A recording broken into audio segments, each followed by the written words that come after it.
வலிக்குதா அண்ணி? இல்ல மகா, நீ கட்டு போடுறது எனக்கு வலியே தெரியாத மாதிரி தான் இருக்கு.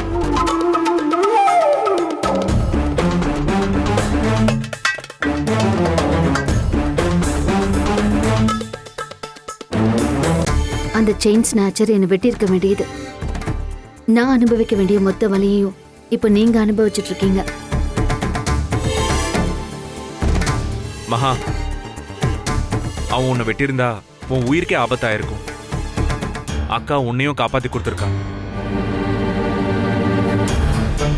ஆமா செல்வம், அந்த பாவி கத்திய கையில எடுத்த உடனே வெண்ணிலாக்கு எப்படிதான் அவ்வளவு துணிச்சல் வந்ததோ தெரியல. சட்டுன்னு கத்திய கையில புடிச்சு நம்ம மகாவுக்கு ஒண்ணும் ஆகாம காப்பாத்திட்டா. நீ மட்டும் அப்படி செய்யலன்னா செல்வம் சொல்ற மாதிரி மகாவுக்கு என்ன வேணா ஆயிருக்கும் வெண்ணிலா. ஒரு ஆபத்து வரும்போது தான் உண்மையான பாசம் வெளியே வரும்.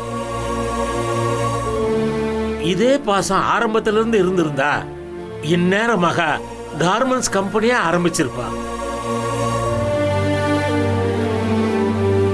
நம்ம குடும்பம் இன்னும் நல்ல நிலைமைக்கு வந்திருக்கும். சரி, இனிமேலாவது ஒரு விடிவு காலம் பிறக்குதான்னு பாப்போம். இவ முதலாளியா இருந்து இந்த வீட்டை நாட்டாம பண்ணுவானா? அப்படி ஒரு விடிவு காலம் வரவே வராது. நான் வரவும் விட மாட்டேன்.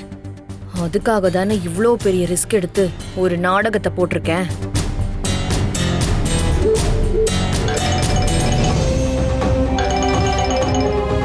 ஹலோ, யாருங்க?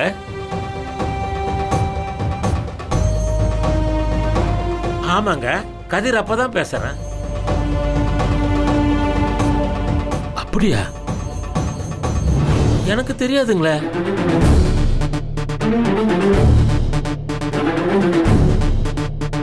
நான் கண்டிப்பா கூப்பிட்டு விசாரிக்கிறேன். சரிங்க.